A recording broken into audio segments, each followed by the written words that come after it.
This podcast is a proud member of the UUOP network.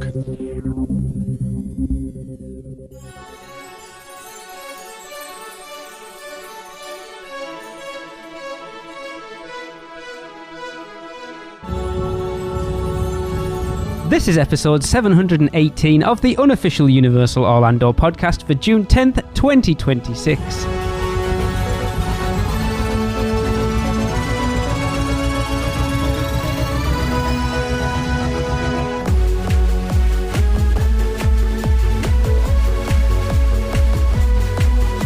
Hey everyone, I am No, I'm not. Hang on. Oh, yeah, she's not here yet. No. Michelle is supposed to be hosting. She will be along. But for now, I am Lee, and I am here with Tracy and Chris. Hey, guys. Is this Michelle doing Lee voice? No. Or? If it is, it's the best impression I've ever heard anybody do. It is a very good impression, Michelle. Yes. Mm-hmm. She is coming. She's just on her way home. That's what she said. Wow. So we're going to... Get early. Look. Starting it hard. That's what she said. I'm going to say it now. Save this for the bonus show. Someone remind me, bonus show. Tracy, would you like to kick us off with some Producers Club birthdays, please? I will indeed. Okay, we're going to start with June the 14th, and that is, it's a gifted birthday wish. It's Tyler Gallinana's birthday. Happy birthday, Tyler! Happy birthday, Tyler! Happy birthday. And I think he's about 35 now, is he? He's been listening since we started this podcast, I think, and he was born then, so he must be about 100. Well, it's very difficult to listen when you're not born. Okay. I don't know. He might have been in the... I wonder if anybody's played our podcast to a poor baby in the womb. And they've just refused to come out. That poor person's if that's what the outside world looks like, there's no way I'm going out there. Well, that was an early tangent. Okay, so 15th of June is Breck Renner's birthday. Happy birthday, Breck! Happy birthday! Happy birthday. Breck is someone I am working some... So if you want to be in the Producer Club and you're interested, I'm going to be sitting down with Breck soon to do... a retrospective on, funnily enough, 15 years of UUOP, because she is the girl we have mentioned on the show who found us about 8-9 months ago, but decided she wasn't going to listen to any new episodes until she'd gone back to the beginning and caught up. And she's still Is listening. she caught up? Yes. Wow. So you're giving that grace period for the bleeding to stop in her ears, or is... That's a journey. I don't even think I could bring myself to go back and listen to all of those. I don't even listen to the current one, so, you know. Anyway, let's try not to deviate from the next one. Even now. June the 17th is Wendy Kelly's birthday. Happy birthday, Wendy! Happy birthday! Happy birthday. And that'll do it for now. Yes, we have more later on. Michelle obviously still isn't here, so we, of course, it's been a while, but we are back with a usual news show, and it's time to welcome Seth back to catch up on some little things. This is Seth Kaburski, co-author of The Unofficial Guides, and it's been a long time, so sit back and relax because I've got a whole lot of little things new around the Universal Orlando Resort to talk about. Let's start out in City Walk, where the Red Coconut Club is currently hosting Retro Nights on Wednesday through Sunday evenings through July 18th. I really love this 90s themed makeover, especially the upper level with vintage video games and a photo booth, but be warned that they frequently close this off for private parties with no notice. Also, if you're a fan of using mobile ordering at Voodoo Donuts, you're going to have to go inside the store to pick them up now. The mobile kiosk outside has been converted to a pick-a-pearl. Okay, before we even get into Universal Studios Florida, you can see that construction on Fast and Furious Hollywood Drift has gone vertical, and supports for the spike, which will reach 170 plus feet in the air near the edge of City Walk, have now taken shape. And at the front gates of both Universal Studios and Islands of Adventure, they are now using photo recognition entry without the need to scan your park ticket for the entire day. Previously, they were just testing it in the afternoons.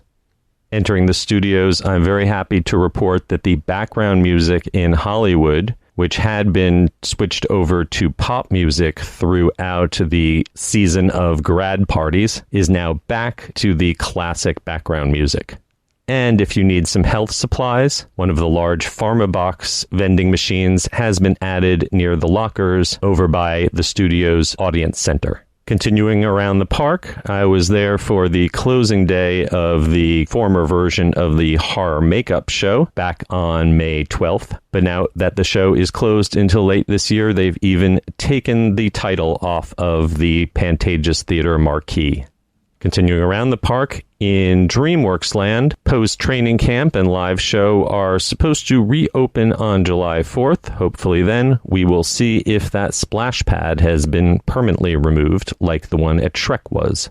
Men in Black is also down for a refurbishment. It will be opening back up on June 17th, and I'm hearing rumors that they're thinking of doing some upgrades to the ride, much like Disney did for their Buzz Lightyear attraction.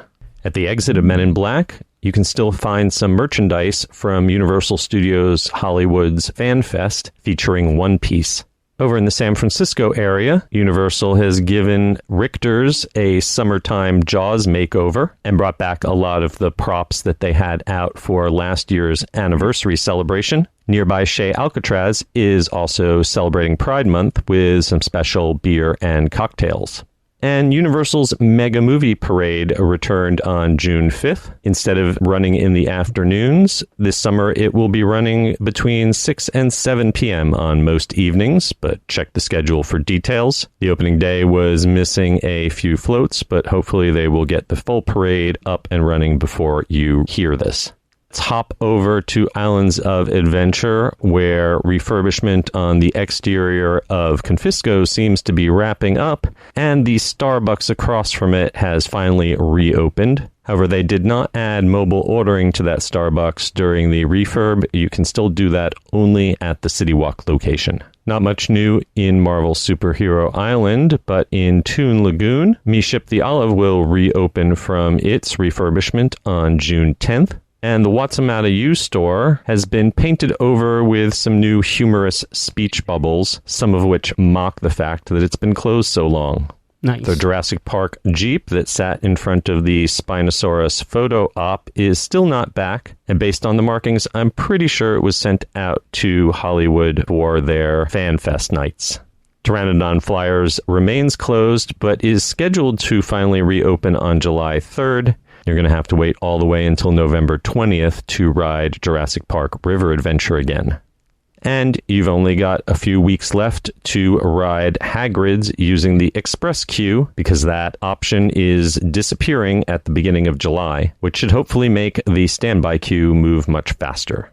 As you know, the demolition of Lost Continent is now well underway, and if you want to get a good look at the destruction of the old Sinbad Stadium, you can get a good view from the queue of the Hogwarts Express. Finally, a little touch that it was good to see. The spinning marquee sign on top of Green Eggs and Ham in Seuss Landing has returned after being gone for quite a while. Finally, Epic Universe celebrated its first birthday recently, and I got to pay the park a couple visits, and there's some big little news. First of all, I got to try out the new Express Now system, which lets you buy a single-use Express Pass for one attraction. It's priced between $10 and $30 depending on the ride and how busy it is. And I thought it was worth paying between $15 and $20 for an hour's worth of savings on rides like Mario Kart and Hiccup's Wing Gliders. However, I wouldn't use it on Yoshi or Fire Drill. I can confirm that you can buy Express Now multiple times for the same ride during the day, and you can buy Express Now for more than one ride at the same time as long as the return windows do not overlap. I also had the opportunity, thanks to the Premier Orlando Beauty Convention held at the Orange County Convention Center, to be one of the first folks to test the open hub concept at Epic Universe. Registered guests at the convention were allowed to enter Celestial Park after 5 p.m. and use the shops and restaurants, but we couldn't go through the portals or ride any of the rides because new facial scanners were installed. These portal scanners work different than the ones at the front of the park because you don't have to stop and stay still. Instead, they can do the photo validation while guests just continue to walk in. So we didn't see any backups or queues because of them. The only folks who seemed to have an issue were annual pass holders who had bought single-day tickets and were being asked to stop and scan at each portal. This was only a small-scale test for a private group, but hopefully it will lead to more people, maybe hotel guests and annual pass holders, being able to enjoy the shops and restaurants in Celestial Park after dark. All right, heading into those portals, in the Isle of Berk, dragon drones have once again been spotted testing, although they are not yet on the regular schedule. And the Viking training camp was closed for a refurbishment, but it is back open again. Good news, bad news, inside Dark Universe. For some reason, Monsters Unchained has removed the 3D lenticular bat display in the queue, which I particularly liked, and replaced it with a flat 2D video. But the good news is I finally got to see the ride with all of the figures, including the finale Dracula in A mode, where his motion and the light on his chest are all in sync. In Super Nintendo world, I don't know if I just have bad luck or if it's been broken for a while, but the Crank Challenge has been out of commission for my last several visits. The good news, though, is that Toad is back. He was having some costume difficulties and disappeared after his initial debut, but he's once again making appearances in Super Nintendo world. And to wrap it up in Celestial Park, Pizza Moon continues to be the most popular quick service restaurant in the park. But if you stop in between 3 and 4 p.m., you can probably get a seat with no wait. And if you collect vinyl albums, there's now a 2-disc commemorative set with all the music from Celestial Park. It'll set you back $60, and there is no annual pass discount. All right, that's going to wrap it up for now. As always, you can find me and my books at theunofficialguides.com, where pre-orders are now available for my 2027 editions. And until next time, I'm Seth Kaburski, keeping an eye on all those little things for you. Right, there's a lot to unpack there. Mm-hmm. Oh, yeah. First of all, I know Tracy is going to be annoyed. I saw the face when he mentioned it. Annoyed, I'm devastated. No, that's not what I'm going way back. The Pearl station replacing. I mean, we never used the Voodoo Donut mobile ordering, but obviously they've taken the Pearl thing from Lost Continent and plopped it into City Walk, I'm guessing. I know a lot of people enjoy doing this. I don't like it. So that's as much as I'm going to say. You don't like doing the Pearl thing, or? I'll be honest, I don't like killing an animal for a little bit of grit, which is what they do there, because there is a way of doing it without killing the oyster, but they aren't. I mean, Lee, you can cut that out. I can understand that. No, I'm not a fan. It's another one of those crappy upcharges in theme parks that I think we should be past by now. I'm not saying that if you want to do that, I'm not going to think anything worse of you. Just personally, I can't. Yeah. I couldn't do that. But I'm not bashing anybody who does it, because I know a lot of people that's a memory for them. Of course, that's if that's your thing. That's absolutely brilliant.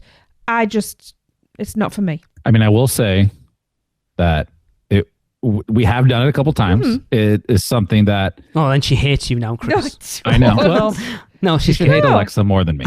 No, she doesn't. No, we have done it, and we did it before it was because what's it called now? It's called it's not the Pearl Factory. It's something else. I think and it is. And the reason the what? It is, isn't it? It was in.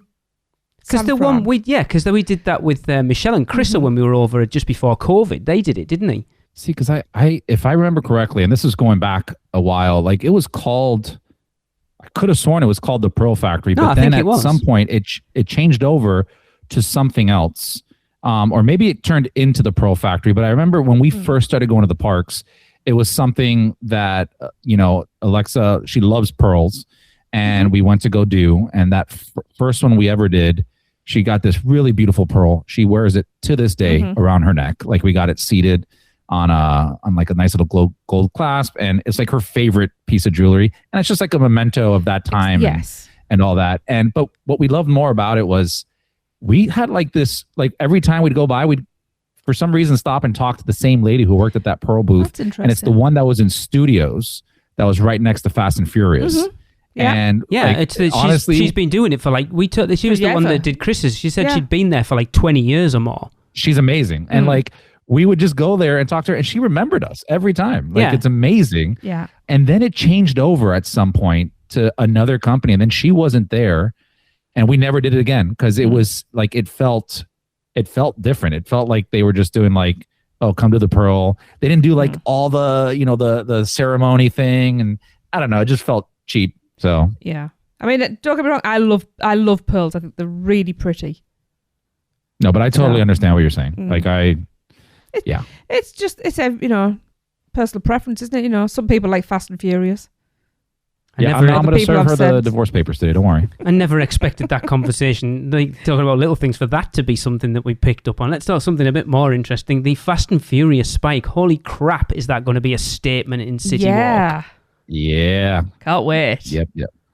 I mean, it's similar to like the Rip Ride Rocket, like, you know, climb, the hill climb. Yeah. Having that giant, you know, piece of architecture coming out of the ground and seeing that from all over the park. What is going to be interesting is I wonder if people will have the same feeling about that spike in City Walk that they have about Category 10. Everyone's up in arms about Category 10. Oh my God, it's going to mess up the look of over the lagoon in City Walk. And then you've got this potentially god-awful roller coaster spike right up against the lagoon. Right. So the difference is, though, you're not going to walk between the spike and the lagoon and have your view impeded, which you will with Category 10. I would think it's still going to change that. I would agree with that.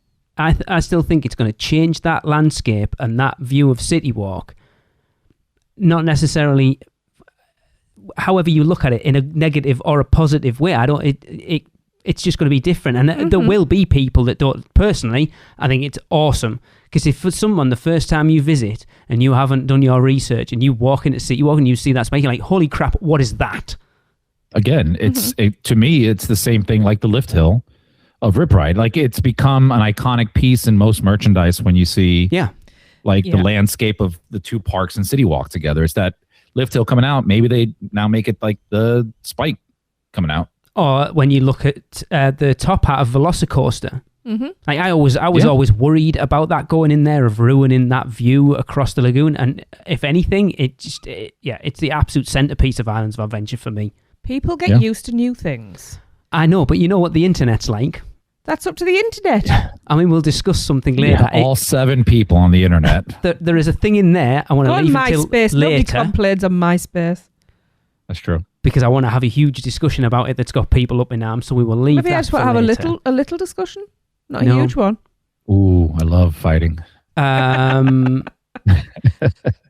Lost Continent is swiftly disappearing. It is. Yeah. Yeah. Makes me sad.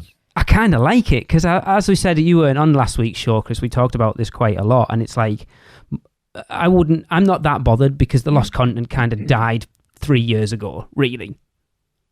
So I'm just excited for what replaces it now. I think if it had been a fully functioning land, then it would have been more of a sad thing. It's exciting to watch the process of something like that get demolished. Yeah, but it is. I'm sad because I really loved Lost Continent. Consonant? Yeah. I mean, we did briefly discuss Lost Continent on the upcoming Taste episode, right? We did. Yes, quite a lot. You should go check it out.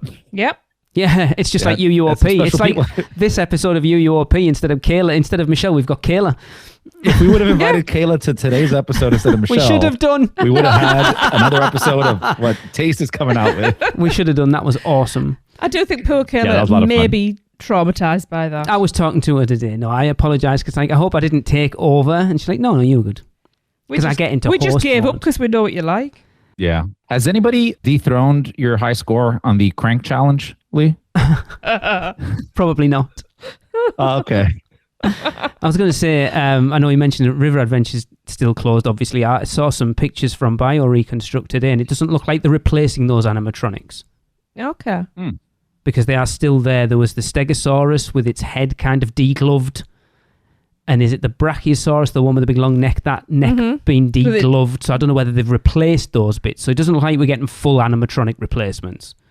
I really, really hate how you use the word degloved. I know it's the word to use, but I've been watching The Pit lately, and it's like a ER medical show. Yeah. Okay. And when you see degloving, it's a completely yes, I know. thing. It's disgusting. I have seen it firsthand. Yeah, It's I know interesting. someone it's happened to, and that's not pleasant.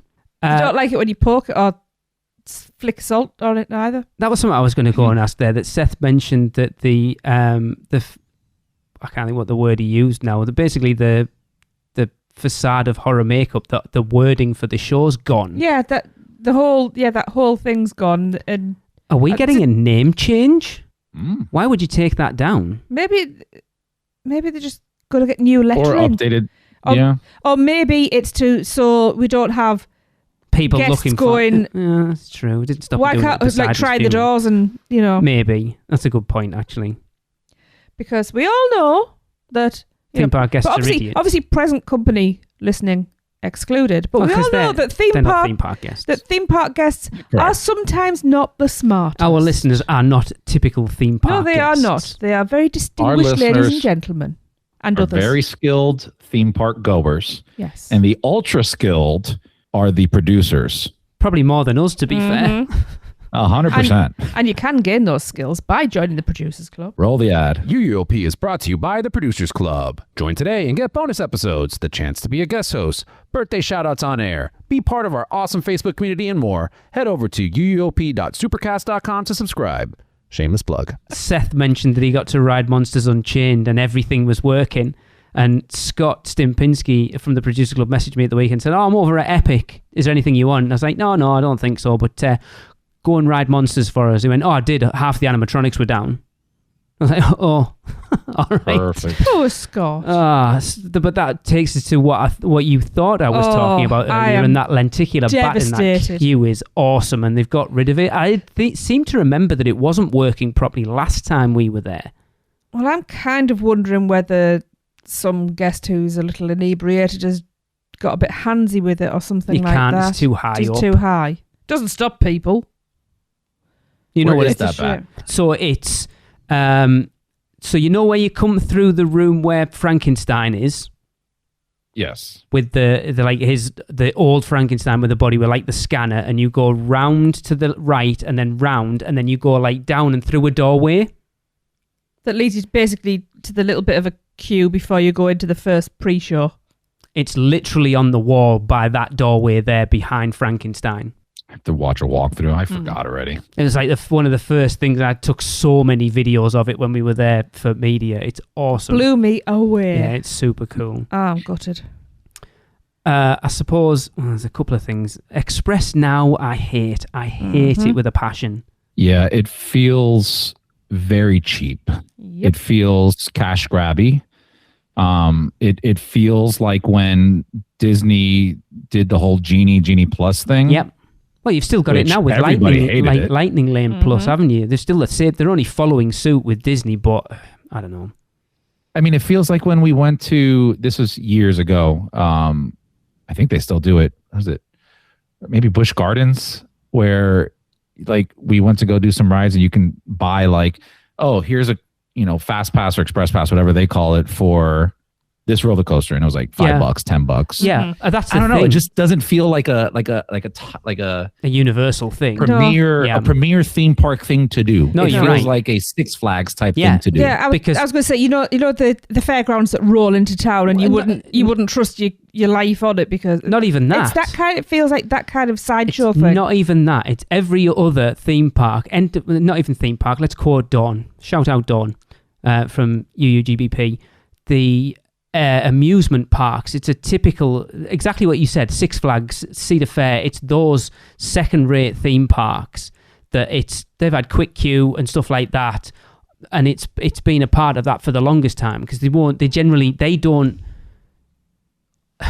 Maybe they do now, but they didn't for the longest time. Like regional parks wouldn't sell you like an express pass that's good for the day. They generally just sold like a one ride or a two or three because they make more money out of it. So I understand that from their perspective, but a universal thing, it's nickel and diming.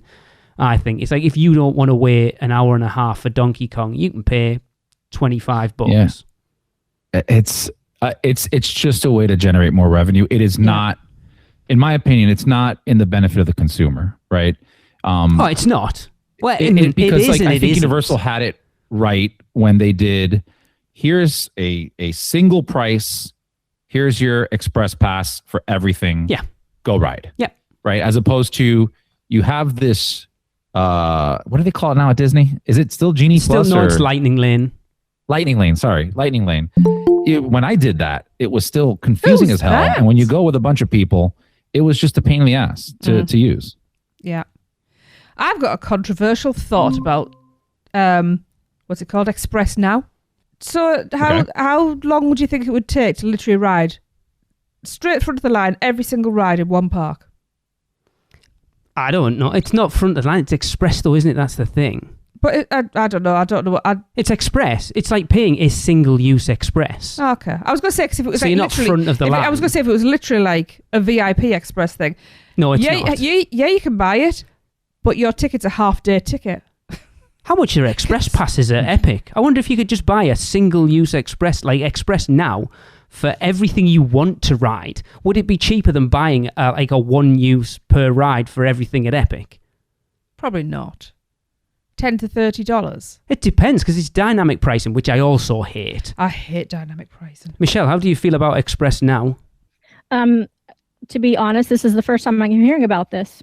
Shows how much Michelle pays attention on this show. We have talked about. So basically, it's Lightning Lane Plus or whatever it is at Disney. It's single use purchase of an express pass. So you can only view the prices. You can only view the prices and stuff while you're in the park, and the price range is between $10 and $30. So specifically for Epic right now, because they trialed it at studios. No, Islands didn't. Oh, and studios. It was Mummy and Kong last year or earlier this year. And it was like $25. It started off at $25, yes, and then the Mummy. It was the Mummy. Oh, and Kong as well. For sure, it was both. Okay. Yes. So I'm gonna say off the cuff, having just heard about this, I'm going to say I don't like it because I don't like that at Disney already. Yeah. I feel like that's just a way for them to nickel and dime, it's exactly and I what felt I've like just so said. long that Universal is not doing that, and I commend them for it. So I don't want them to copy Disney. And I also have felt for a long time that Express is getting busier and busier, and it's taking away, especially at HHN, it's taking away the max benefit that used to offer. Oh so my now God. We're adding more opportunities in for the express line to get crowded, and it's just going to devalue it. So I don't like the concept. Look, it's similar. I was just going to compare it to like down here in South Florida, we have express lanes, right? And before it was, traffic is so bad that we're going to have this one dedicated lane that you pay a price and you can go in and you kind of go past everybody. And that became so popular that it was too crowded. Yes. So then they expanded it to 2 lanes and some places 3 lanes, where now there are more express lanes than regular lanes, and people are paying to do that. And it completely defeats the purpose. Like, you are making the regular traffic even worse by doing the express. And it's you're creating your own problems. I mean, it even going back to their problem of, what is it? Hagrids. I was going to say, you're removing express from Hagrids. We'll discuss that more later.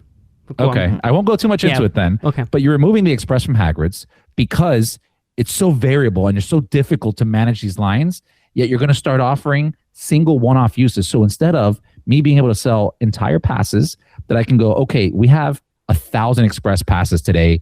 That's all we can sell. Now it's like, oh, there's 1,000 express passes, and then random other express, now passes start popping up. It's a nightmare for logistics. What I do like about it is the fact that it's, and I didn't know this until Seth mentioned it there, that there is a return time window. It's not buy it and then rock straight up. No. I do like that at least about it. That controls a little. Yes. What I was going to say, Michelle, it's something you just mentioned there that suddenly made me think, do you think we could see this at Horror Nights if it becomes a success in the other 3 parks? Don't put that out to the universe. I hope not. Sounds like a nightmare. Yep. So I could see it. Not a good one either. Yeah. Well, and let me tell you what happens because it's the same, the return time thing. It's the same at Disney. You can buy a one-time virtual queue over there, and it gives you a return window. However, this is what happens, and it happens more often than not, is that something happens with the ride and it goes down. And so then therefore that virtual queue, your return time gets pushed back and back and back further. So let's say you have a park hopper ticket and you've bought this return time for blah, blah, blah, and you've got dinner plans. Your whole day has to center around that purchase. Mm-hmm. And it quite often ruins everything. And sometimes you don't even get on the damn ride. And you have to go to guest services and get it refunded. And it's just a nightmare. It's a nightmare. I hate it. And you think you know what guest services can be like. You could be, well, Chris, when we came over in 2022 with the kids and I had to sort our annual passes out, when you and Alexa met up with me and Tracy, when we were waiting in line for guest services at Islands of Adventure, that was the end of us trying to find a guest services that would deal with us for about an hour at that point, because we'd gone over to studios. They were like, oh, we can't help you yet. Go inside there. They were like, oh no, we can't deal with that because that's not something we can deal with. You'll have to go over to Islands. So we walk all the way over to Islands, and then there's one person with a queue of about a dozen people. Yeah, 100%. So you're right, Michelle. Yeah. Also, shouldn't have to wait an hour and a half for guest services. Just throwing that out there. Not at all. No. Yeah, I don't like it. Let's go even more controversial. How do we feel about the open hub? Ooh. So, Michelle, to bring you up to speed, Seth got to test it out last week. He got invited to that Premier Beauty thing where they were the private event. They got let in. So they basically had access to everything in Celestial Park apart from the 2 rides. And then they couldn't go in the portals because they've got all facial recognition stuff up there now. So they were just letting them in the evening for food and beverage? Basically, and just to wander around Celestial Park. My concern is that Celestial Park it feels like it's supposed to be a quiet, relaxing spot, and it's going to end up rammed. That's my concern about Celestial Park. I agree with you. I like what Seth said about... What time was it open for everybody? I don't know, actually. But obviously this is just a test. What I did like that Seth said that he thought initially that it could be a test for hotel guests or pass holders. Yes. That I wouldn't be against. No, because we've floated that with Helios. We've said from the very first images we got that they should have access to that. They paid premium price, give them access. That I have no problem with at all. We talked about it when we recorded Taste Again to give that a plug. Yeah. Michelle, I'll ask you the same question. You have eaten at Atlantic and Blue Dragon. Have you ever had an issue getting a reservation at the time you want that reservation? Well, I've only done Atlantic once, and I got that ahead of time, so I don't know on that one. Blue Dragon, no, I've walked up 9 times out of 10. And that's exactly why they're doing this, because when we went to Blue Dragon twice when we were over in October, and I literally could have got any time of day.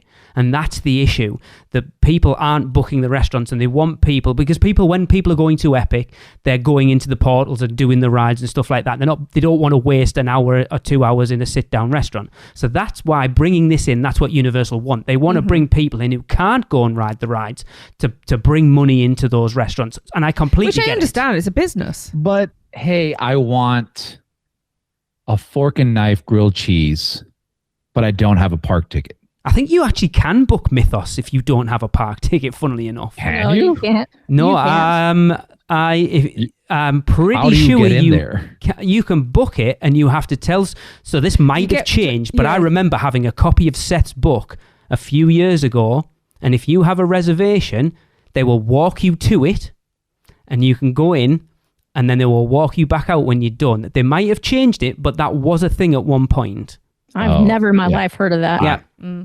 I could see that happening because they were doing that for Epic when you had a well, this was in the beginning. I don't know how they're doing it now, but we parked at Epic on one of our first trips, normal parking lot, had reservations at Bar Helios, did that, got out at 12 o'clock, whatever, late at night. And how do you get back to your car? Oh, and apparently, an escort would take you to your car. They would walk you through the park from that entrance over to the standard exit, so you can get to your car. That's cool. I don't know if they're doing that anymore. And that also took forever to figure out because nobody was trained aside from like 3 people. I had to go to multiple people and I'm trying to explain. I'm like, I got to get to my car. I go, park's closed. I go, I get that. But somebody told me they'd take me across. They're like, no. I had to speak to like a senior person there. And they're like, yes, we will take you to your car. Because I'm not going to, you can't walk to your car. I guarantee you that. No. And are you going to pay another Uber to get to your car when I'm giving Universal a ton of money? Like it doesn't make any sense. Yeah. Wow. And also to make a comment on what you asked, right? In the beginning, when we spoke about this, I think we were all like in agreement of like, that's a cool idea and concept to open that. I firmly believe even more so now that if they do that, it should be restricted only to Helios, Stella, and Terra. Okay. Possibly other resorts, possibly, but you'd have to see how that works in practice because I watched a bunch of videos when they did that test. And if you watch the videos, it's not full. But guess what? It's not open to everybody. It was a very select, amount of people going in there.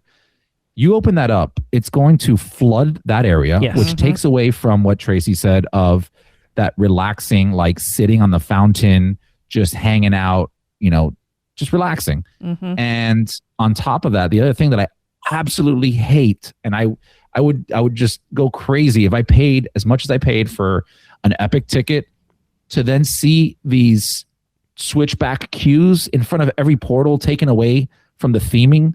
That was terrible. There was literally you got to sit through a queue, wait to be scanned. No, I want to walk straight into the thing. But no, he said you can do that. That's what he said. Yeah, he said you don't have to stop because it's facial recognition. He said in little things that you can just walk straight in front of each one to keep people in line. Okay.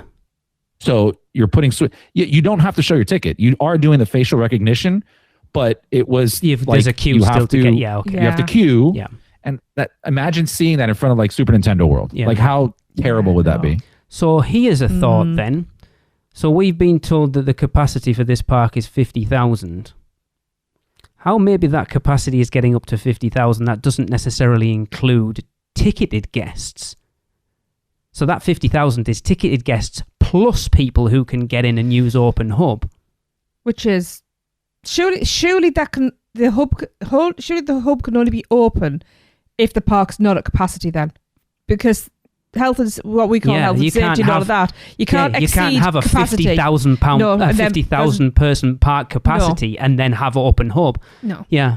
Because the fire department would shut that down immediately. Let me ask you this, guys. So, except for us crazy freaks who would like to just go and walk around Celestial Park and have absolutely nothing else in the world to do, how many normal people, let's say, would really want to go into Epic without a park ticket and without a reservation at Blue Dragon or Atlantic? What would be the point for most people? My thought would be kind of what Chris has just said.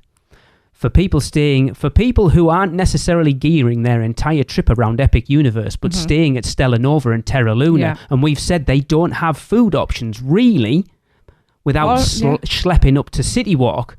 If you've got Open Hub, you can just rock over to Celestial Park and spend your night in there. And I would do it. Don't forget, it's not just the Atlantic and Blue Dragon. It's everything. There's the Meteor Burger Place. There's like 2 other restaurants. You got Pizza Moon. You also have an ice cream place. Like it will get, but there's bars. 3 bars. Yeah. If there's open bars in a theme park, it's going to be crowded at night. I promise you. Yeah. All the shopping. I just don't think it's going to be as crowded as City Walk would be because probably not. City Walk is open to absolutely everybody. Let's say it's not open to the whole world. And there's not as much shopping. Yes, there is some shopping, but not as much as City Walk has. And there's not as many food options. And there's no entertainment. There is. You've got a lagoon show. A bar. Yeah, you're going to have a lagoon show that's at the brand new lagoon show with fireworks and projections and all the rest of it that's going to debut this year. But that might happen before they open it up to everybody else. Saying that though, Michelle, everything you've just said there sold that to me. Because most people would end up going to City Walk, that means for me, the shopping is, okay, it's going to be busier than it is just for regular park goers, but the little bit of shopping is going to be quieter. The bars are going to be quieter than City Walk. The places to eat are going to be quieter than City Walk. I think the argument is you're not going to get people who are staying at those hotels around the North Campus going in. But I don't think so. Like I said, for people staying at Stella and Terra Luna, it gives them somewhere to go on a night, and they don't have to have a park ticket. So, for example, people arriving on their arrival day, they don't have to have a park ticket, but they can still go into Epic Universe for a few hours. Mm-hmm. We'd totally take advantage of that. And you have enough restaurant options that if you have a longer trip, you can check out a new restaurant every night there and have something, you know, different. I just hope they only open it up to non-ticketed guests, like at the earliest an hour before park close. Like, I would hate for there to be 4 more hours on my park ticket and me have to fight crowds to get in to get a piece of pizza or something. I think we're going to see it from about 6 o'clock. Someone stopped me. I'm trying to think now. Did Seth say 5? I have the number 5 in my head. I can't remember. See, that would be a no-go for me. That 100% would hate that. I'm with the hour before. I don't think it will be. The most. At the most. Yeah, I can't see that. I don't think they'd do that, though, because people won't go, travel up from, North Campus just for... 6. I could see it from 6 p.m. But you're talking about... Well, I don't know. City Walk anybody or ran. just resorts? How incensed everybody this is. It's quite... This is like everybody wants to... That's a good question. Anybody or just resort guests? Well, we don't know. We don't know. No, this conversation we're having right now, are we stipulating everybody or resort guests? Because there's a big difference. Just resort guests. Resort guests and APs is what I would... I would be happy with that. And I wouldn't want all resort guests either. I think realistically, you're looking at Helios, Terra Luna, Stella Nova, and then... I would be just those, if I was, to be honest. but if I was staying at Portofino Bay, Hard Rock and Royal Pacific, I would be if I couldn't get into Celestial Park paying those prices. Yeah, I don't think that's going to happen. Hold on. I got the answer. Okay. Your perk for staying at Portofino, not Sapphire, I know Portofino, where you're going to go Hard now. Rock, what is it? What do you get there Express that you cannot pass. get at Helios? Yeah, okay. Yeah, you're right. Your selling point you're right. For staying at a Helios, Terra, and Luna is Celestial Park access from X amount of time you're right. on. That's perfect, actually. Boom. You don't need to sell express passes or you don't need to include them because you are not ever going to get them. I hope everybody hears that. Yep. Mm-hmm. Will never come. But I would stay there even if I'm going not to Epic on that trip just to be able to go in there and maybe eat at Blue Dragon. Yeah. That's a selling point right there. Because right now, it's different for us. Actually, this is an interesting point. We've still got so much to get to this conversation. This is an interesting thing because you and Chris, you and Michelle already have a very different experience going to Epic than me and Tracy would if we were going. Because you can only buy single, or is it up to Michelle? Remind me, is it 3 day? Is most of you get 3-day tickets or 5-day tickets? I honestly don't remember right now. We can get 14 days. I don't really book anymore. My agents do all the booking. Oh, bloody hell. That can't be bad, is it? I want someone to do all my work for this podcast then, Not please. my personal booking, but I haven't really booked people lately, so I don't know. That's fair. I want to say it's 7-day tickets, whereas we can get a 14-day ticket. Mm-hmm. So for us, it's not really a consideration because if we were coming over, we wouldn't buy annual passes now. We would get the 14-day ticket, which gives us 14 days access to Epic. Mm-hmm. So it's not really aimed at us either. Yes, park to park, the full way. We can go wherever we want, whenever we want for 14 days. So that takes away, any UK visitor debate or question, right? Yeah, that's great because you can go to islands and then go have a ice cream over at Celestial Park. Yeah.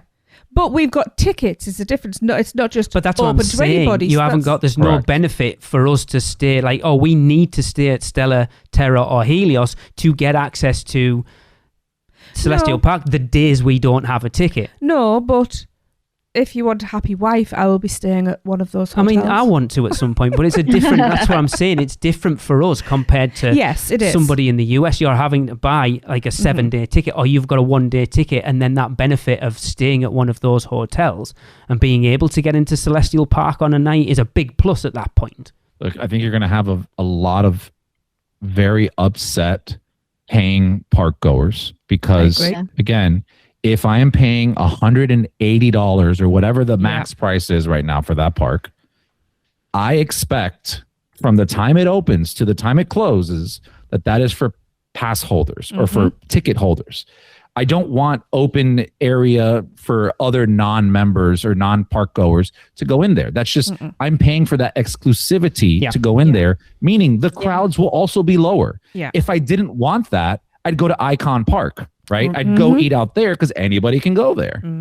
It's all, I've just realized as well, it's also putting pressure on people to get Stardust Races and what's Carousel called? Constellation, thank you. To get those ridden, yeah, that's the one. To get those ridden before the other people can come into that hub, because you don't think those lines are going to go up for those two rides. They can't go on them. It doesn't include Stardust Races or Constellation Carousel. It's literally just Celestial. For now. It's just food. Yes, and they'll probably end up selling tickets for them. Anyway. But I think if they do that... what happens when you open to pass holders in the year 2080? I mean, that's when it's going to be, because they've already said... I think someone came out last week from Universal. Answer he responded with? Everything in good time or whatever it was. Yeah. Okay. Don't ask that question again, please. I was just going to say, though, if this does get rolled out... No, I know it will. Well, when this gets rolled out, I think they do have to do something about the ticket prices. Because like Chris said, if you're paying $180... Okay, let me just jump in then, because you've kind of led into what I was going to say. So as of, I'm not sure if it's now or the beginning of next month, I mentioned this to you the other day, Chris, annual pass holder single day tickets for Epic Universe are going down to sub $100. Okay. I can't remember whether it was starting beginning of June or beginning of July. Those tickets are like, now I've seen them for like $96, $97, $98. So you're asking if we would be happy? I don't know whether that would make any difference. Instead of, because your complaint is I'm paying $180. Would you feel less bothered if you'd only paid $98? I mean, no, but it helps. Would I feel less bothered? No, because that's I'm paying for a pass holder. Like, yeah, I should have cheaper rates because they have guaranteed revenue coming from pass holders every single year. There are benefits and perks that you should have. Because you've inflated all your prices doesn't mean that giving me what the park ticket should probably be around as a quote discount would make me feel better about you now giving other people access and reducing the level of enjoyment I would have there. I will have a less enjoyable time with more people there. It's a fact. I think anybody would feel the same way. Do you know what, Chris? If you're doing that. You're right, and you should have been there on opening day and seen the quiet crowds. Whoa, that wasn't me. I didn't say that. I love you, Chris. I think there's a good place. I wish I would have been invited, but you were invited. Don't give me that crap. If we could go back, I would be there and I'd drag you along. Alexa said you didn't want to go. I'm sorry. I was just pulling your leg. I'm sorry. Wow.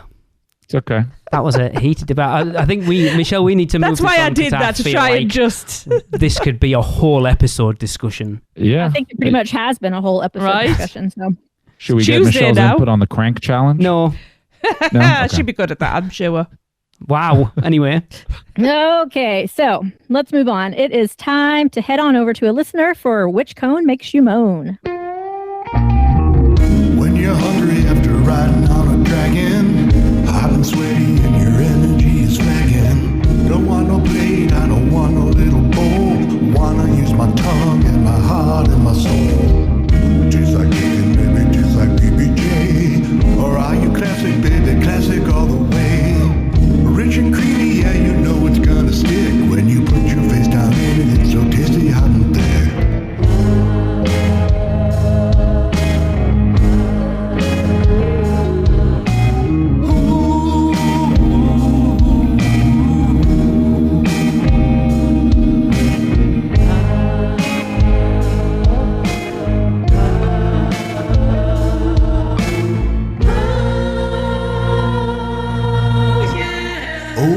Hell yeah, that's what she said.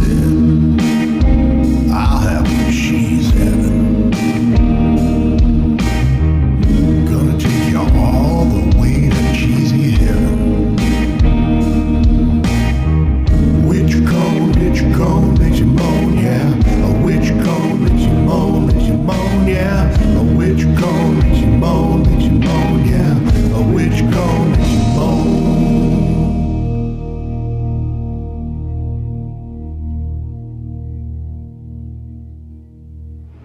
Hi, this is Sonia. And this is Paul. And we're at Epic Universe to do which cone gets our Moan. So we had the classic mac and cheese. We've had it before, but we didn't get to review it because we weren't doing the reviews yet. I don't know. I mean, it's pretty good.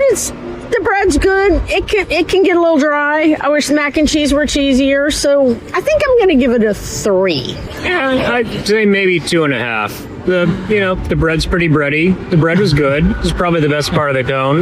The mac and cheese was, just mac and cheese. Nothing special about it. The goldfish are nice, actually. Crispy and not disgusting. So, it's all right. Okay, thanks. Bye. I'd just like to say we need to set up a petition to get the Witch Cone theme added to Rising Star's menu of songs. Wow. Oh, yeah. It's so long since we've done one. I forgot how awesome that is. That's so funny. Yeah. All right. So if you want to find out which cone makes you moan, head over to Isle Burke at Epic Universe and grab one or all of the cones available at either Hooligan's Grog and Gruel or Spitfire Grill and eat them. And once you're done eating them, or even while you're eating them, record yourself rating each one out of 5. 1 being, oh, hell no. And 5 being, oh, hell yeah. And send those recordings to us at podcast@uuopodcast.com, and we will play them on the podcast and add them to the tally. I feel like we should do a moan meter or something. No, I don't really think we should. A moan meter. We're definitely skirting a line as it is, I think. Oh my God. I don't care about it anymore. I wish to go to Universal Studios Singapore. Hello, I'm Steven Spielberg. Ride the movies at Universal Studios Singapore. A spectacular destination for the people of the region and the people of the world. Where can our vacation wizards take you? Just tap the port key at portkeyvacations.com and let the magic begin. Okay, as Seth mentioned in Little Things, one of the most controversial things in recent history is the announcement that on July 1st, the Express Pass option will be removed from Hagrids. Dun, dun, dun. And the internet lost its mind again. And I went, good, because the lines went ridiculously crazy when they introduced that. We said it was, me and you, Lee, said it was a mistake, and I think it will just make the regular line run a bit more smoothly. So, sorry, that's my 2 pence. Apparently, I'm a bit of a snarky tonight, apparently. I will let Michelle and Chris go because I have many takes on this. My opinion has changed. So my opinion is that they should just, instead of taking it all away, why can't they just monitor it a little better? Like, not let people into the express line once it's like at a certain point, or I don't know, give it some type of return time. I hate return times, but taking it away altogether is not the answer. I think that takes away from what the Express is, right? Like, that's true. You don't buy the Express with stipulations of, no, you get priority access. Unless it's busy, then you got to wait. I don't know how I feel about it. Yeah, it seems to be the biggest issue with Express on Hagrids, and I've seen a lot of complaints that they really prioritize Express over everything else. And I think they did the same at Horror Nights last year. I saw a lot of complaints last year that Express was getting prioritized over standby. I agree with Tracy. I did say when they put Express Pass into Hagrids, it was the worst thing they ever did, because it would just ramp the wait times up, and it did. But I was like, I'm happy they got rid of it, because it never should have been there in the first place. But then I think it was Gillian mentioned something that I'd never considered. She's like, what about all those people that went out and upgraded their annual passes to the Premier Pass to get Express Pass after 4 specifically so they could ride Hagrids? And I'm like, I bet a lot of people did that. There are quite a few people that have mentioned that in the Facebook groups as well as the Universal subreddits. I don't know how large of a majority that is. Obviously, like, you'll hear from, even if you heard from like 15 different people on different posts, like, that's not the majority. Like, we don't know if that's the case there. Are people really upgrading to an additional X amount of hundreds of dollars for one specific ride? I'm not saying they're not. I'm asking that in general. What do you guys think? It wouldn't surprise me. If I were local, I probably would.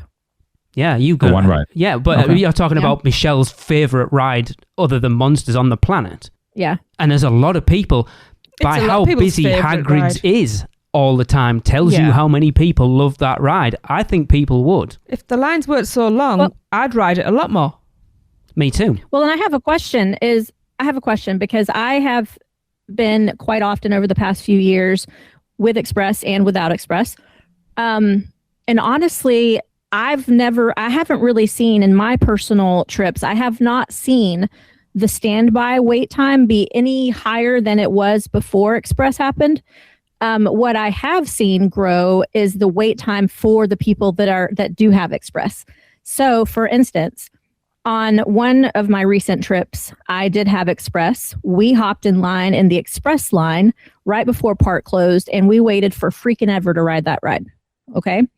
Now, go back to my last trip, and I did not have Express, and I hopped in the standby queue. I flew right past the Express Pass people.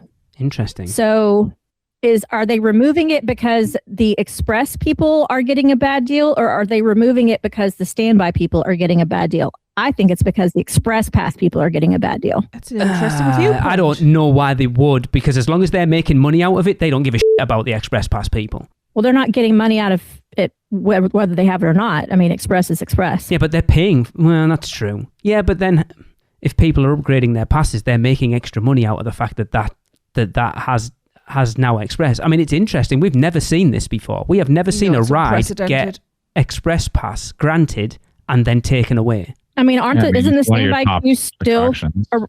standby queue still like around, doesn't it hover around 120, 180? Shall we have a look what the current wait time is? It is Monday at 4:15 in the afternoon in good old Florida. The current wait time... Because I've never seen it go above that. No, but that's still high. Like, I would not... I can tell you... Yeah, but that's what it was before Express. No, it's definitely gone up. You go at quieter times, though, don't you, Michelle? No, not really. So you go in the middle of June? I have, yeah. Last year I did. The current wait time in the middle of July, actually. Hagrid's Magical Creatures Adventure is 75 minutes, which actually isn't bad. I still wouldn't wait 75 minutes for it. Ever. Yeah, so I really think it's because it's too long for Express Pass holders. I don't think it's because of standby. I don't know. I find that hard to believe that they would take it away. Lose money. Express. Yeah, like that I can see the reasoning why you're saying that, but I don't see them doing it because of that. Because I think, so if they're selling Express Passes, because you can buy 1 park, 2 park, unlimited, whatever, right? So people buying Express Pass for Islands of Adventure, I don't think if Hagrid's wasn't on there, that as many people would buy it. I think a lot of people would look at it and go, oh, Hagrid's isn't on there, then there's no point, because nothing else is probably going to be anywhere near that wait time. So I don't think as many people would buy Express Passes knowing that Hagrid's isn't on there. So there's, like Chris said, I agree. They're not going to lose out on money just because people aren't getting what they think they deserve, because they've always stipulated in their terminology for Express Pass. I mean, Michelle, you've kind of just said it there. It doesn't always work like that, but for the most part, it's a shorter wait. Not like front of the line. You will wait shorter than the standby line. So they've always kind of had a disclaimer there that to manage people's expectations. I don't know. There has to be a reason other than just the wait times. It doesn't make any sense because you tweak the ratio. You don't take it away. Like, it doesn't make sense why they would take it away. Do you think this is like a response to terrible feedback and surveys? Maybe. My other concern is that they'll go, well, why not get rid of Express and start selling Express now? That's probably the reason right there. It's only going to be available via a one-time purchase. Probably. Yeah. That would make more sense. And is this the start of a changeover to Express now? Instead of everything? No, I don't think they'd get rid of Express. That'd be a nightmare. No, I would hate that. I tell you what, I would consider my loyalty to that resort. Even though I never buy Express, I don't like that. It's not actually happening. I just said it. No, but I'm saying I would consider my loyalty at that point if they start doing things like that. Because like Michelle said earlier, these are the things that we've always loved Universal for, of not doing those crappy little nickel and dime things that Disney are doing. And those little things are starting to creep in a bit. A little bit.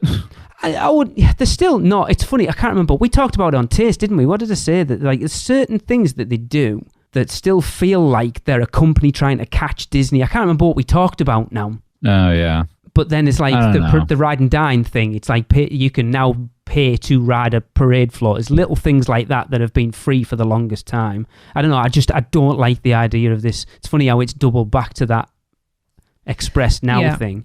But you could understand why they would. They would probably. I think they would potentially make more money out of it. Yeah, but this is going backwards as for guest experience, because I see it as, this happens in so many industries, in just different areas. It happens in the cruise industry. I've seen it happen over the years where, quote, back in the day, you pay a price to go on a cruise. That's it. Everything was included.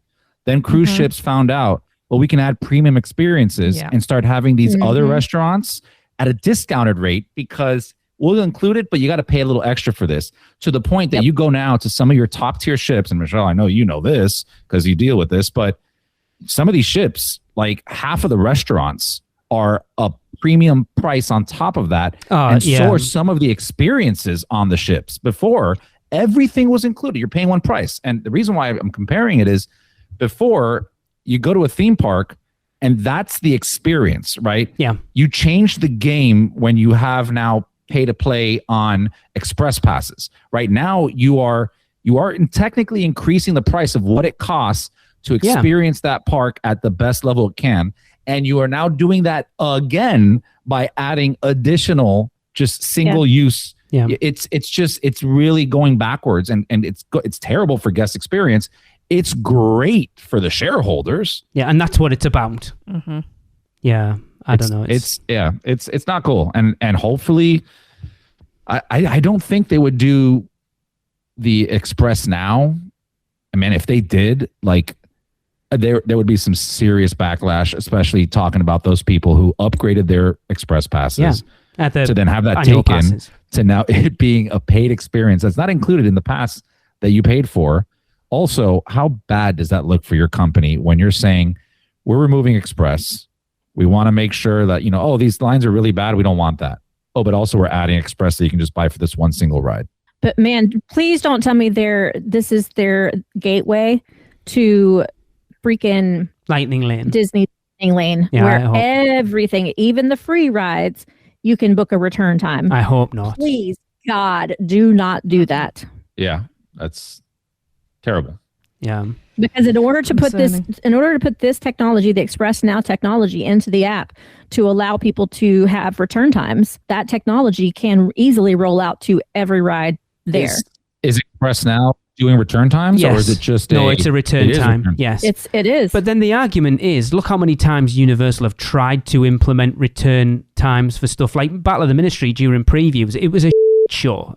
So they have no rides now that are return time based because it's never worked. So hopefully not. God, scary. Controversial. I mean, I literally haven't done a Disney trip, like a legit Disney trip, in years, other than, us going over and doing like the Halloween or the Christmas party. I haven't gone and done a multi-day Disney trip in years because of this reason. Same here. We haven't done a proper Disney trip since 2013. That was before all this bullshit came in. Yeah, same here. Like the last time I went to Disney was with you guys. I have a trip planned later this year with some friends of mine who are just Disney heads, right? That like I am not doing. Like I said, you figure this out. You do all the scheduling, and they're like, yeah, no problem.